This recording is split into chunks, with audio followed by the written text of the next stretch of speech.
If you're tired of hearing the same old basic mindset and motivational fluff talk, you've come to the right show.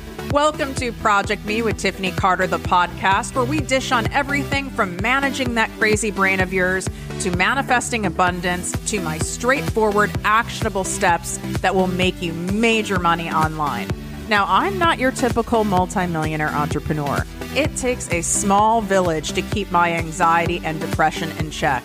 I'm inherently disorganized with an intense obsession with office supplies. Your girl here is a digital marketing content expert who's generated over $200 million in sales. I promise by tuning in twice a week, you will get a much needed refreshing dose of truth, clarity, and cash-making advice. Now let's get to it. Welcome to Project Me with Tiffany Carter, the podcast. I'm your host, Tiffany, and I am bringing on a repeat guest. He's not been on in a long time.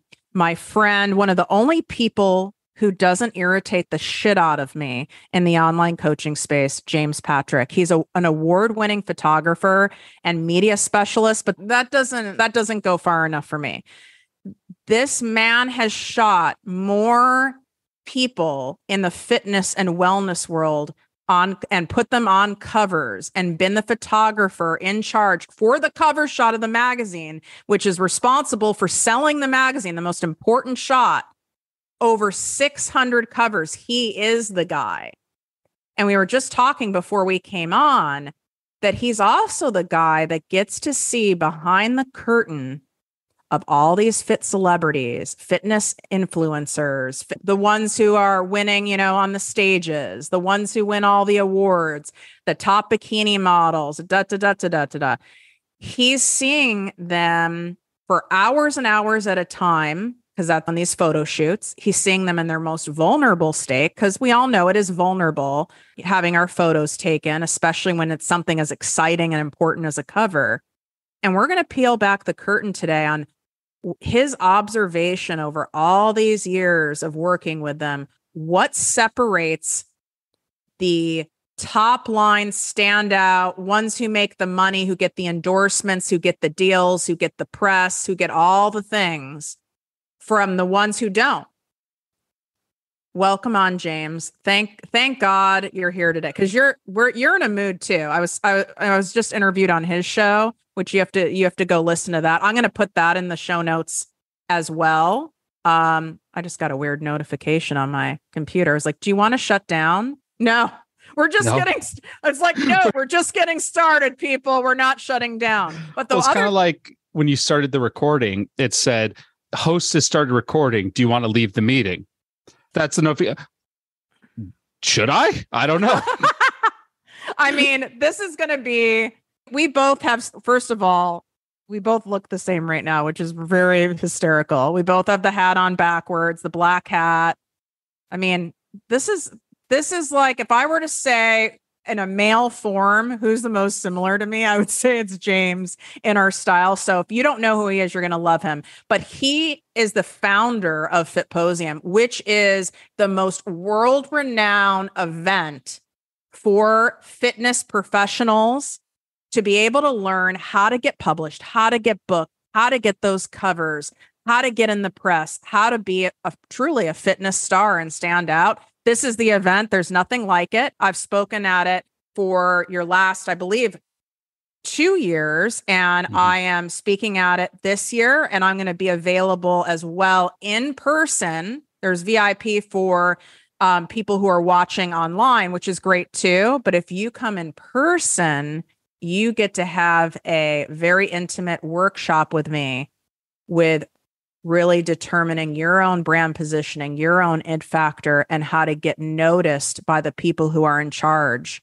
of getting you the brand endorsements, the brand deals, paid to post, get in the magazine. So that you can swipe up for. It might already be sold out by the time this airs. So if it is, I'm assuming there's probably an email, right, James, that they can send like, hey, is there any way you can squeeze another person in? Or is this strict? Is it like, this is done, it's done? Yeah. In person is where we really have some limits, because we're trying to keep it as intimate as possible. In lieu of that selling out probably reach out to we have a new education director, Chelsea at fitposium.com. Virtual passes. The reason you want to grab your virtual pass fast is one of the things we do is we directly connect you with media outlets. Meaning just by attending, we have 24 magazine partners. We have over a dozen podcast partners. We have a dozen digital spot and TV features available just for attendees, exclusively for attendees. So you need to get your pass fast so you can apply for those. Holy crap. If you wait I didn't realize that you get that. I mean, you guys, I'm looking for, as long as you're an attendee at Fitposium, like you could end up on my show. Mm-hmm. Like it's a top 15% show in the entire world. But you got to show up, you got to put skin in the game, and we're going to peel back the curtain today cuz I really want to have this frank conversation. So when you are shooting these fitness experts, models, celebrities, influencers, and how long does an average cover photo shoot take? That's a really good question. I guess it goes shorter. There's an indirect relationship between the length of the shoot and the celebrity status of the subject. So if I'm shooting a professional athlete, as short as 15 minutes. And if it's only because of the handler would make it short. I'll be honest, like with all the covers I've shot, less than 10% are anyone I put in a celebrity category, excluding influencers, because I think that's its own beast. But anyone of a national celebrity notoriety, less than 10%. Most covers I've shot have been individuals who either built the right relationship, had the right look, or had the right story at the right time, or developed the right relationship at the right time. And that's the overwhelming majority. This is how really most of the world works, you guys, is having the right relationship, have the right story, and have the right look or it factor, which is one of the main things we're teaching you at Fitposium. Mm-hmm. So when you look at all of these people who end up landing on these covers, who get even multiple covers, the ones who get paid to post, they get a brand endorsement deal. They're really making money. They're getting a lot of media attention. What sets those people apart from the people who really don't end up getting that much notoriety? So I think it's a couple of different things, actually. Like it's easy to say, well, they just look really good on camera. And for some, sure. Yeah. I mean, if you have an ability to make great images, you're just going to yield better results. Okay. And that is what it is. But that might be only where it stays. Okay. Because if there's nothing there beneath it, and I won't say any names, but there have been a few who I've worked with who have masked lots of covers, but have never done anything with it. So they can land covers pretty easily because they're outstanding on camera, right? And they built enough of a clout around them, but they've never figured out how to leverage it. So they just spend money every year doing photo shoots. Okay. And maybe it's just for vanity, which, okay, fine. But the individuals who, when I think about who are actually leveraging it and applying it, they've become so hyper specific of who they are and what they are doing in whatever their industry is, that it's easy to remember them. It's easy to define someone like Dr. Kelly Lamoureux, who had 4 kids and has amazing fucking abs. Like, it's easy to remember that because her program is abs after babies. It's in the name. It's in the brand. Everything is so hyper specific and easy to remember. And that right there has led her from landing a small media cover to landing a much larger media cover to landing an even larger one to landing a spot on TV to landing a national spot.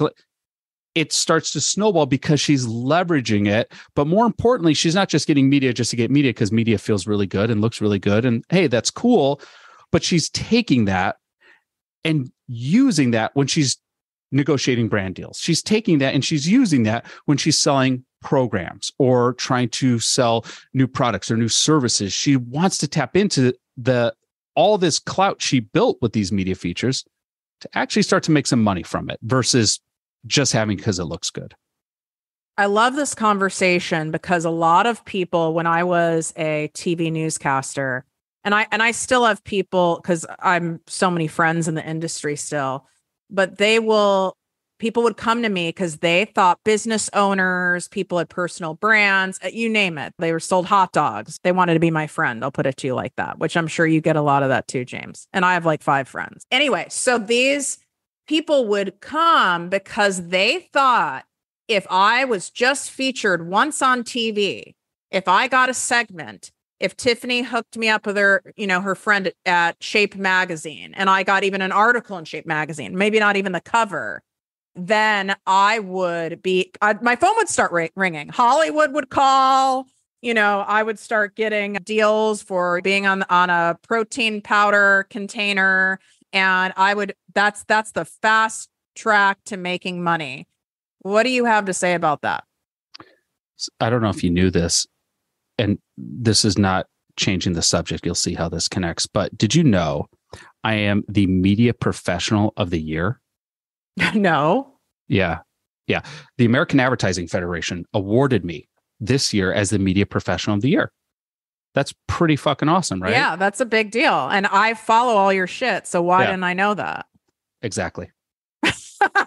That's exactly the point.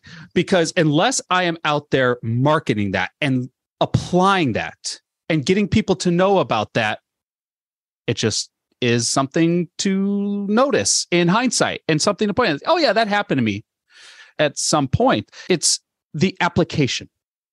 It's the leverage.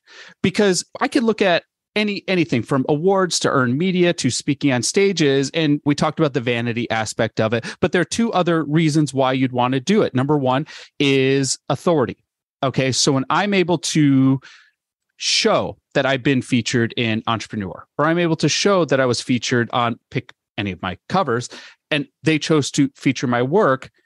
Well, when I'm using that to talk to people about booking a photo shoot with me, it's hard to compete with that. Okay. If you're another photographer. All right. So I'm able to say, listen, if this is your goal, if you want to land magazine covers, just look at my portfolio. Done. Right.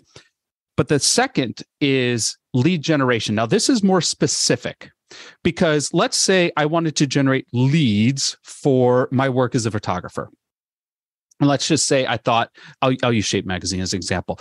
If I shot the cover of Shape Magazine, every woman who gets this magazine and sees that I shot the cover, they're gonna go to my website immediately, and they're gonna be contacting me, and I'm gonna get hired. But now let's really look at this in real form. How many women who receive Shape Magazine are even interested in having a photographer? Maybe a lot of them just want to learn how to have better recipes or to have better style or any of the other sections that Shape Magazine would run. Maybe some of them just get it because someone else bought them a subscription, or maybe someone is at any point, the percentage of the individuals who might be interested in a photo shoot becomes very small, almost immeasurable. And then we have to look at, okay, those who are, how many are looking who shot the magazine cover and figuring that out and doing that engineering in their head to figure out, how do I find this person? It's not really going to generate leads.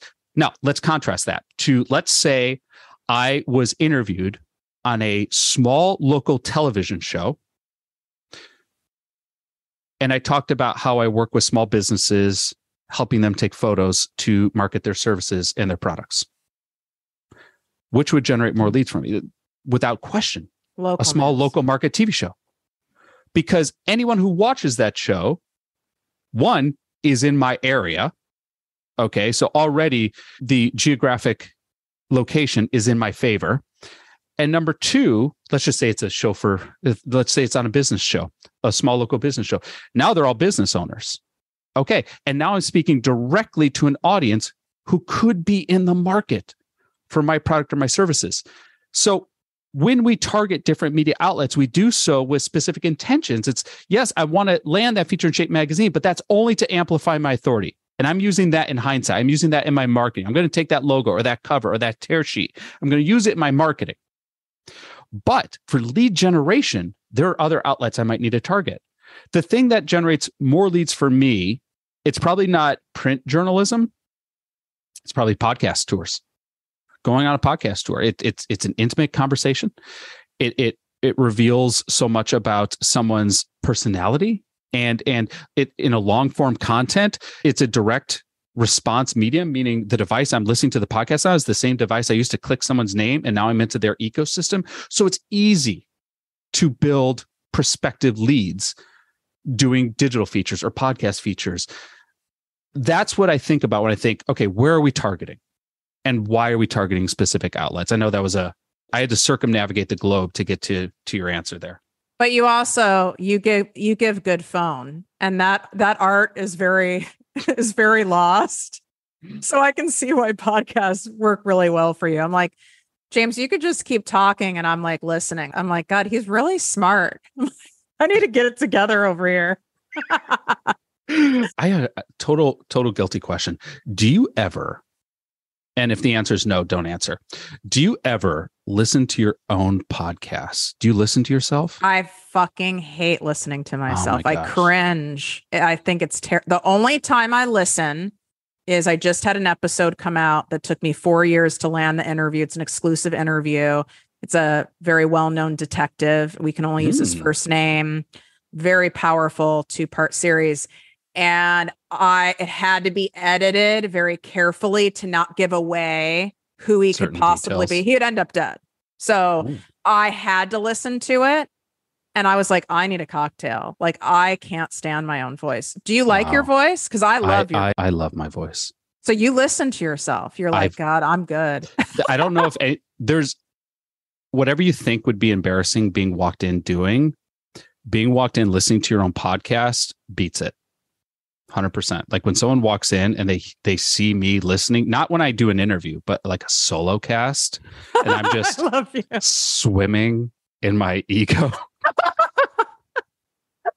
You know what I do with that? I'm more of, just because video's my jam. I mean, obviously I podcast, but I will watch like my videos or my reels, and I'm like, you know what? I'm pretty fucking funny. Yeah. And I'll watch it a few times, and I'm like, I'm like, Hollywood should call me. I'm a cinematographer now. There's something here. Yeah, there's definitely something there. Instagram, I'm sure you get this, where Instagram will throw you some pennies to post some reels. But I have to assume most of the money I'm making, I'm just watching my own reels and ticking up my own views. Where the hell, by the way, you guys DM us, have any of you really made money? Like, where does this money go? Because they're saying, oh, this is your reel, you're in the promotion to make money for this reel. Where is this going? Is this ending up in my bank account somehow? I've gotten a few like little PayPal things, but it's nothing really when we think about it. But I also notice, because I've been looking at it, whenever I activate that, Instagram's, hey, we're going to pay you to post more reels. Also, we're going to throttle your views so we don't have to pay you to post reels. Ooh, that was worth this listen right there. Interesting psychology and test. I love that. For the people who are not already known names, who come to you or their agent calls you, like, how does this work? Is it the publication that is calling you up and say, James, for our, December cover, we've got so-and-so and we want you to shoot the cover. Let's negotiate the terms. Is that how that works? It's one of 3 ways. So I got an email yesterday from a national publication, and they said, what you just said, we have a shoot. It's in Colorado. It's going to be this date. Send us your rate card. We'll cover hotel and travel. And that's it. And I'll go out, and I don't know who I'm photographing. I'm sure they will tell me beforehand. Interesting. So you don't get to know until you arrive? Normally I would, because I usually, like, when I get hired as a photographer, editorial work doesn't pay a lot versus, let's say, commercial work if I'm shooting an ad campaign. So like I could work 8 hours a day shooting for a national magazine spot and be paid less than shooting 1 hour shooting an ad campaign for eBay or for Amazon, just because of the usage. Like editorial work, it's more creative. Our name goes on it. It's about us as artists as much as it is about the publication serving the artwork, versus I shoot Like I shot an ad for a golf company and my name's not going on that. No one cares who shot it. The goal is to sell golf clubs, right? So because my work is so ingrained in my sales, so crucial to a part of why they brought me in, I'll have to storyboard out like, here's what I want to shoot. Here's my ideas. Here's my concepts. So yeah, they will tell me. I just don't know yet who I'm photographing. And I'll go out and I'll do the shoot and I'll work with the creative department team in regards to what this feature is going to look and feel like. So that's one avenue. Another avenue is there are photographers, myself included, who work in concert with publications. We're not staff members, but we might as well be staff members. Like I was the lead photographer and I shot every single cover of Max Sport and Fitness magazine for over 10 years. Oh my God. Wow. So when it came to determining who was landing the cover, I played just as much of a role as the editor and creative director because we worked in a partnership together. Okay. So that would be another way is there, I think Inside Fitness Magazine has a chief photographer. Okay. Fitness Magazine, they have 2 or 3 regular photographers who they always use. Here locally, So Scottsdale Magazine has used the same photographer for, I think, 8 years. And it would behoove you, not only if you're thinking about building relationships, not just build relationships with the editors, but with the artists who are creating the content for the publications. Because when we get together and we're thinking about, all right, what's coming up? What ideas do we have for an upcoming issue? Because our job is to think about how to sell issues, how to get more issues picked up. What is going to be interesting enough that people are going to want to pick this up? And we talk about it and we pitch ideas. And if you are in front of, let's say, a photographer and an editor or a journalist, and we all come together and more than one person throws your name out in a meeting, or I just did this project with Alyssa, I think she might be good for this media outlet. Oh yeah, I got a pitch from Alyssa too. You know what? I agree. She'd be really good for it. Now you can see how developing multiple relationships within this industry would behoove you. And then the third way, which a lot of my clients go with, is they'll just work with me. We build media assets being photos, and then they will pitch, maybe their PR company pitches, and I will pitch as well to different media outlets to see where we can get hits from. And when it comes to pitching, it's about what is the unique differentiator, what is the angle that we're pitching. It's not just feature this person because they have close to 1 million followers on Instagram. Okay. I mean, maybe, but probably not. What is the pitch? What are we featuring about them? And by the way, here are some images that I created that I know would move issues of this magazine. Now, will they use, in a lot of cases, the images that you've already shot, or is it more so these editors are seeing, oh, this is how this person photographs. These look great. 80% of the time, it's the earlier, because the whole purpose of that shoot was to create assets that could be published, and it saves the magazine time, so they don't have to schedule a new shoot, and oftentimes it saves them revenue because they don't have to hire a photographer to go shoot this all over again, right? Or hire me to shoot it all over again. What do you do when it's someone, and I know you're discerning about who you work with on that kind of a level. What do you do when someone is working with you to do this thing and get the assets and help them get out there, and man, you shoot them and they just don't got it. They don't got it. Mm-hmm. They don't have that it factor, and they might be a wonderful person, but it's going to be tough. What do you do? So I've never had anyone not land media in 20 years. Wow. But it might not be the cover of Oxygen, and it might not hit the vanity factor, but there is going to be something we can lean into that plays on their strengths. So like, for example, I have clients who they hate writing, and oftentimes we will pitch someone and their ability to write. Okay, we can shoot this circuit, we can shoot the cover, and they'll write the circuit for you. Well, I have clients who I didn't know that. I know that works in kind of more of my world of journalism, but I didn't know that's how that also worked in the fitness magazine world. Well, think about this. Any publication, it's like, what are you offering? It's like, I got a pitch the other day. I got a DM the other day from some guy I would love to be featured in your magazine. I don't know if that's what his voice sounds like. I'm just assuming because he looks like a dick. But I was like, well, that's all he said. I'd love to be featured. And I was What are you going to do with that? All right. Thanks. I'm sure you would. So I let him know about our conference, and he's, I don't pay for opportunities. I'm like, okay, that's fine. Don't.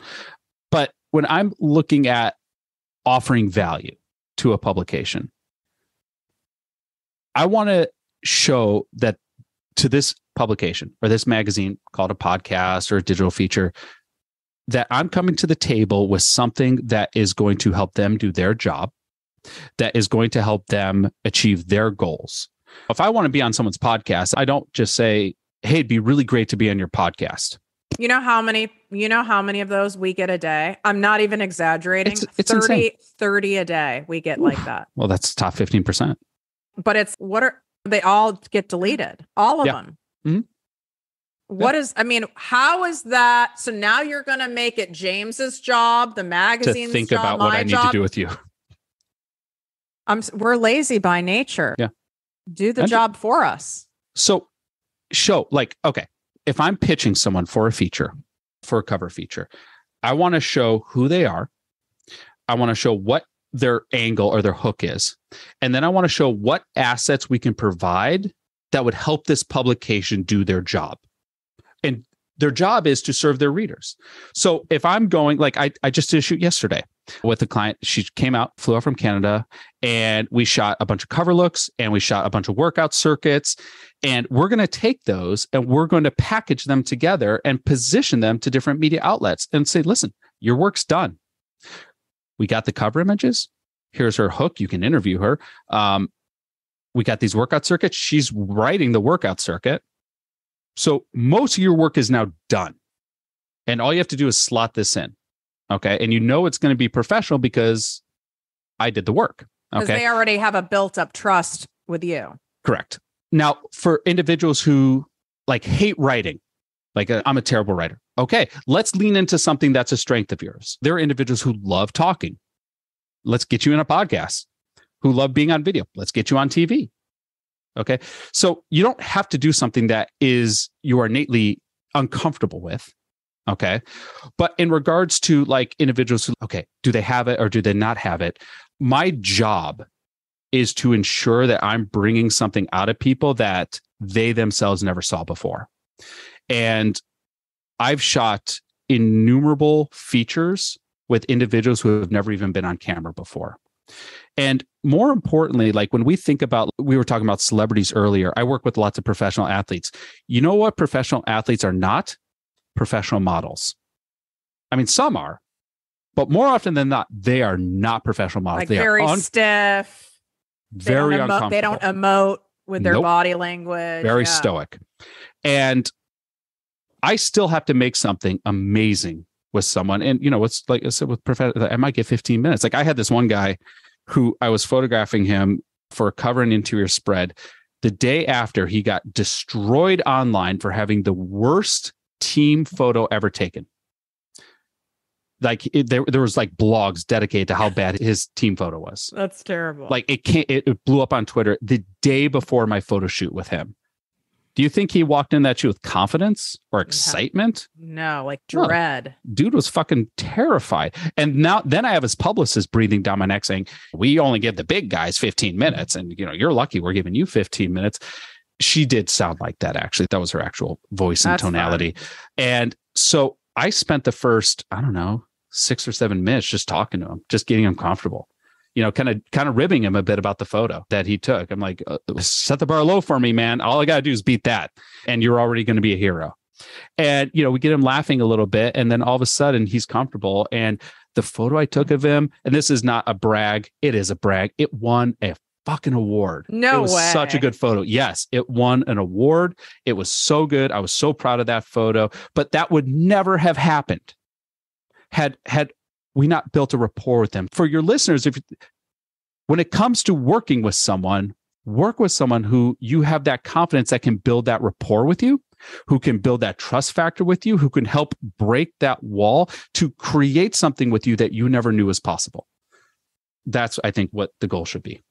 If you are someone who is, so to speak, an unknown, I dream of having all this James, but like I have 1,200 followers. I am not that interesting, but I dream of having this. And they see all the people on the covers, and a lot of these people make the rounds. So they're on multiple magazine covers, and they are on different press and stuff like that. And it's like easier to get press when you're already known. Mm-hmm. How do you break in to getting your first something when you've not had it? Because now you don't have the clout. It's easier to get more clout once you have clout. Of course. How do you get the initial clout? So I think what some might be dismayed with is if they're pitching for something and they don't get what they were pitching for, and then they overlook another opportunity that was right there. I'll give an example of, we had a client who I would say she had a growing social media following, and she had pitched to a national publication, and there was really not much of an opportunity for something huge there because there was no pre-existing relationship. It was like a long shot. Yeah. But she had a really good hook. Hook being like a topic, like this is something I can do for your publication. So an article idea. And they're like, well, do that. Do this article. And she knocked it out of the park. Like, it was outstanding. So they said, okay, can you do another? Yeah, I can do another. And then another. And then it turned into photo features, and she got a column. And you want to talk about like awareness to a target market. Like, you appear on a cover, great, sure. But you're writing as a regular columnist in every single issue. I mean, a cover lasts 30 days, but you have a column in every issue. The awareness you're going to build with that will be so great and so advantageous for you. And then doing things like that, she was also starting to generate lots of local features. And those local features, now all of a sudden she's applying to market herself to larger national spots. So everything was working in concert together, but it was getting that first little thing at the beginning. And she had to do her job. Yes. She had to come up with a hook, and then she had to put herself out there by pitching. And I'm sure she pitched places that didn't take her. And then she had to, you have to put yourself out there and pitch and have the right hook and packaging. Here's the thing. I think a lot of people think, oh, I'll build this big following, and then I'm going to have Oxygen Magazine call me, or James Patrick's going to call me. Nope, not a chance. We're too busy. We're not looking. We have too many people coming to us. Unless it's something like we have a very hyper-specific need. Like, I run a publication. In our last issue, we had a very specific need we wanted to fill for the cover that we did not have coming to us. So we went out and we contacted our network. But here's the thing. We contacted our network, individuals we had relationships with. And we said, who do you know that meets what we're looking for, these metrics? And then we referred people. Okay. So once again, that came back to relationships. So if you're not building relationships, if you're not showing value, if you're not building this equity, we're not going to find you because of your social media following. And I think it's how much clout can you build in that relationship ecosystem? That is always going to work in your favor. Long-term work in your favor. You got to come from a place of service. What can I give them? What can I give? And expect very little in return. And you got to give more than you get, especially in the beginning. And it really does pay off. At a certain point, it's not going to feel like it's paying off. It's going to get old, but it does always pay off. So when I get pitches for my podcast, I don't get as many as you, but I get about 1 or 2 a day. Not in the DMs, just emails. Number one thing I look at, first thing I look at right away, what's the topic? In fact, it's the only thing I look at. And a lot of them don't have a fucking topic. Nope. And those get deleted right away. Immediately. The ones that have a topic, I put in a folder that I look at when I have time. And it's a yes or no based off the topic. Does this topic work for my audience? Yes or no? I almost never look at the person who sent it first. Don't care. Is the topic good? Yes. Okay, who's the person? And so often I don't know who the person is. And it's irrelevant as long as I think or they have shown that they can speak on that topic. And that's it. Okay, that topic would be good for my audience because my job is to my audience. And just with the publications I oversee or the publications I pitch to, our job is to our audience. And if we're putting out bad content that our audience would not enjoy, would not consume, they're not going to come back to us. It's too much on the line. So what are you offering that has value? Now let's look at who you are.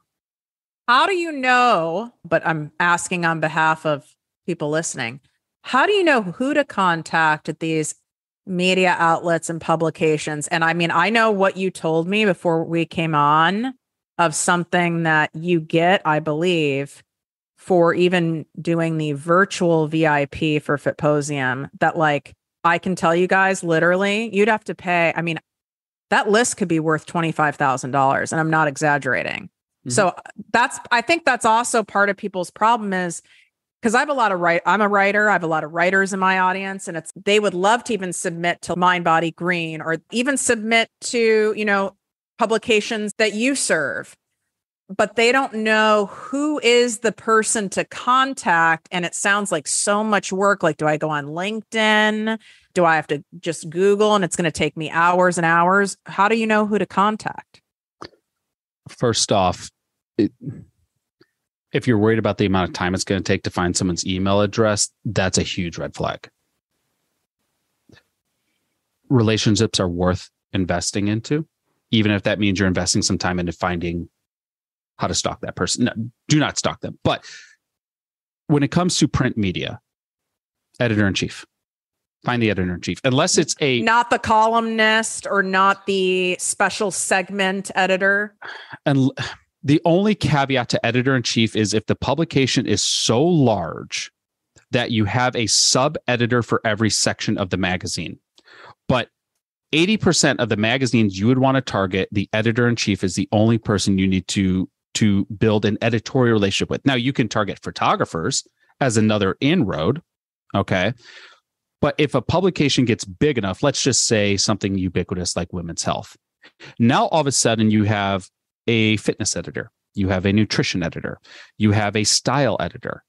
Well, if all your thing is about recipes and nutrition, don't waste time on the style editor. It's the wrong person.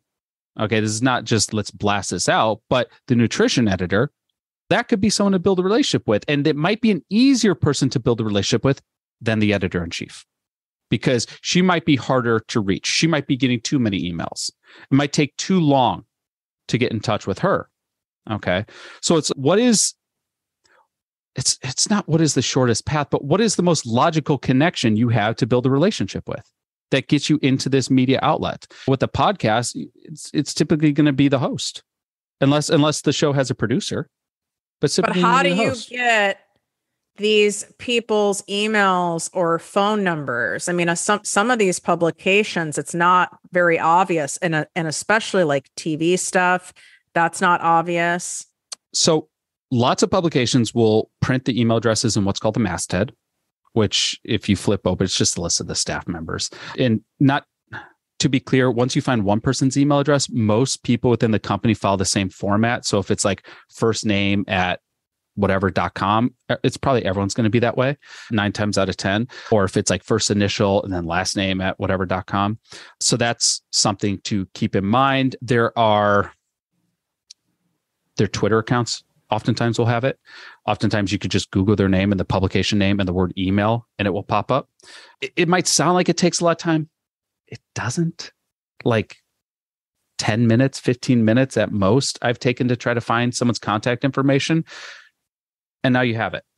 Okay. I mean, worst case, call the front office and just say, hey, I have an idea I'd like to pitch to this editor. What's the best email to send it to? Aren't you putting together some kind of a list, or you have a list for VIPs? So what we do at the conference is just by attending the conference, we directly, you fill out a big submission. And this submission actually goes out to dozens of top media outlets. So we just connect them for you with magazines, podcasts, digital publications. And for Magazines Low, we're looking for 9 cover features at this conference. 9. We've never had that, maybe 1 or 2. at most, but 9 at this year's conference. So already you're going to be connected with them. And here's the thing, like we've been doing, this is now our 8th year. Every year, like dozens, like last year we had 124 features get booked. And so a lot of people walk away feeling really awesome. Okay. To be honest, there are going to be some people like, well, I didn't get chosen for anything. Here's the thing though. The amount of features that we end up working with people on after the conference, it's unbelievable. Right. You might not get the instant hit, but don't discount that it isn't coming. Yeah. You've taken the first step in building a relationship. And what's so cool, part of Fitposium is we bring in all these magazine editors and podcast hosts and journalists. They are so appreciative of the effort and the work that all of our attendees put into their submissions that they feel an obligation to try to find new and creative and amazing opportunities for them. It is really cool. Like, I think there's a misperception that we are on one side. If we're the ones pitching, we're on one side, and all these editors and these journalists and these reporters, they're unreachable, that they're on this platform that we could never acclimate to. And the truth is that they are so grateful and excited that there are so many empowered and passionate individuals wanting to work with them, wanting to build relationships with them. It's like, back when we did the big conferences and we'd have 500 people there, we'd bring the people up on stage and the editors would be there. Everyone's in tears. Even the editors are in tears as they're giving these opportunities to individuals because they know what it means, but also they're so excited that they can help do that for them. That right there is what I want people to really hear, is that they're just as excited for this as the people signing up. We are always, as journalists, podcasters, editors, producers. I mean, these are most people who are my longtime friends from college, work on top shows. We are desperate for great content and great guests. I mean, I'm not exaggerating with the word desperate. Like, I just thought on my walk back from yoga this morning, I was like, God, it'd be so refreshing to have, and hopefully I get some out of people submitting from the Fitposium conference, just some great guests with some really riveting, impactful stories. Because I'm fucking bored. I mean, this is really what I'm bored. I don't want the same cookie cutter stuff. I don't care how many followers you have, by the way. I'm not impressed. Most of them are fake. I would also add to that, like, someone we can count on. We run 2 print magazines and a digital news site. We've had the same contributors for over a year because we can count on them. Like they don't flake out on you or miss a deadline. They show up and they do the work, and we want more of them. That's the thing. We want more of them. Like, they're not phoning it in. Oh, they kind of slap together something for, because everyone, when someone phones something in, hey, it happens sometimes on my own team. And I always say the same thing. You phone that in. I go, that ain't happening. We don't do basic over here. Yeah. And you always even over deliver for people who are in those positions of determining if we give you media, give you the interview, give you the cover, whatever.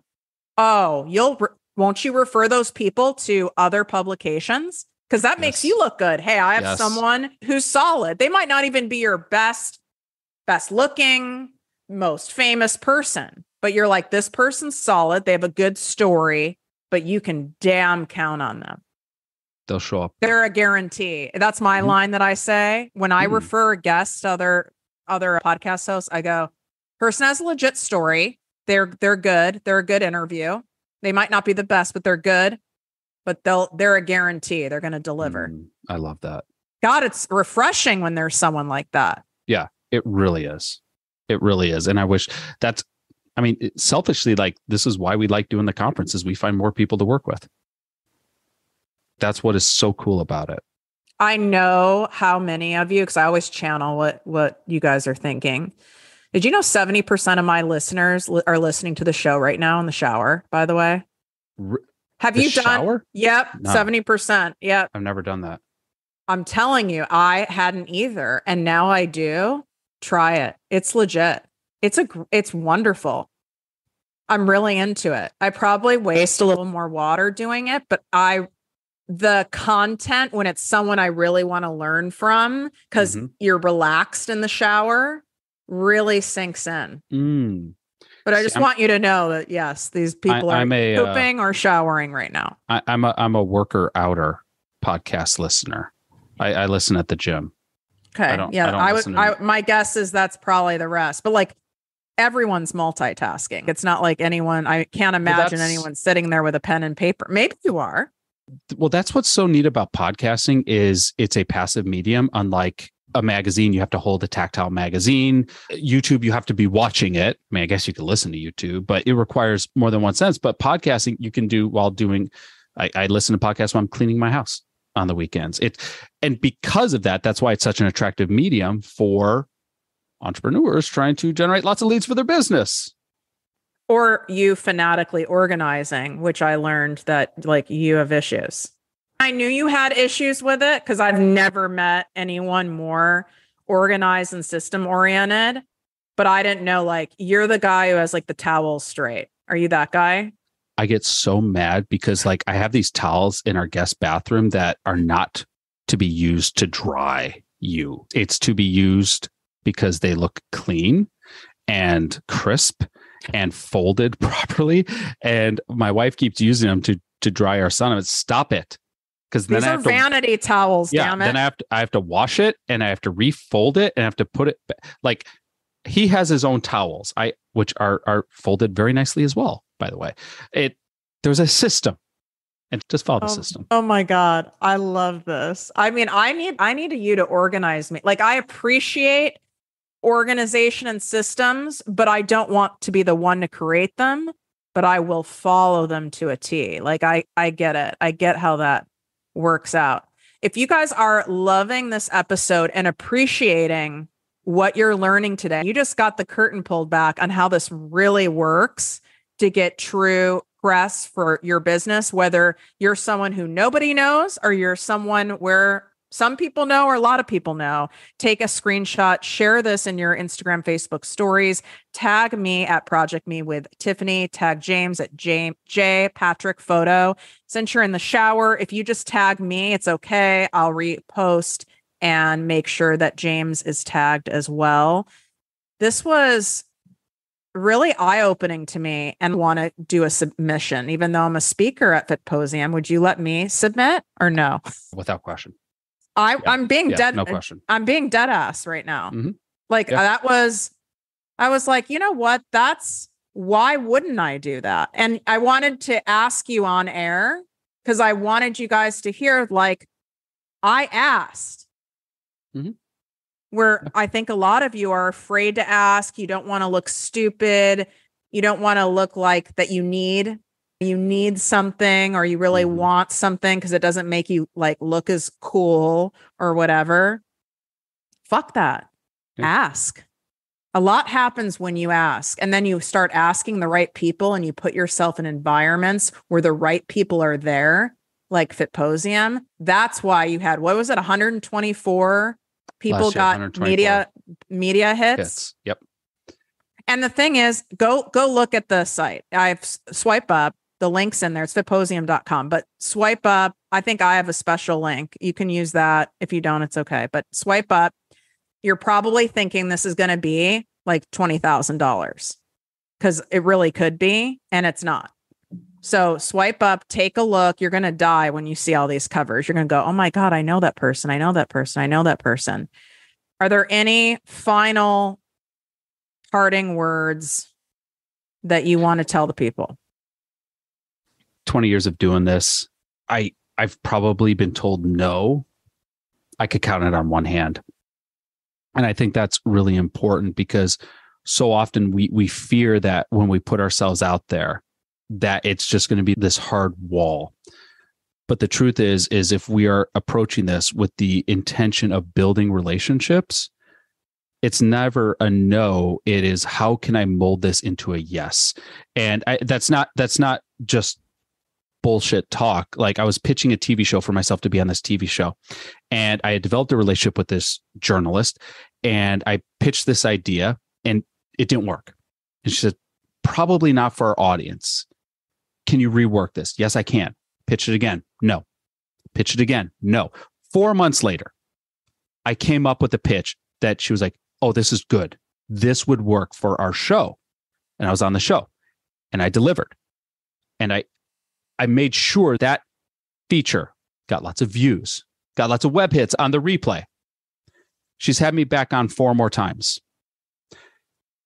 It's not a no. It is how can you build relationships that lead to mutually beneficial opportunities? And I think that's the take-home message I want for our audience. Nailed it right there. Nailed it. Because that's why James and I have a great relationship. Yeah, we make each other laugh. We have similar personalities, but we also have I would say like a really great equal exchange of supporting one another that works and that feels good and it's genuine and sincere. Therefore, it leads to more things. But you've got to come at it with that humility and be willing to ask, be willing to over deliver and not be so tied to what you're getting in return. Because people can smell that, especially people like James and I who get pitched a lot. We can smell that when you really have an agenda going. You got to go in with no agenda other than to genuinely serve their people. I couldn't have said it better. Thank you. Thank you for coming on and giving us great phone. You do have I see why you listen to your voice. It's really, I'm like half asleep because it's very soothing to me, unlike my voice. That's grating as hell. I actually enjoy your voice, not as much as my own, but I'm a little dismayed when you speak of not enjoying your voice, because it is one of the things I personally admire about your tonality. So I'll take it. If you enjoyed this podcast, please write a 5-star review on iTunes. Not only will this make me super happy, but it will allow more listeners to find our special show. Simply help me help others.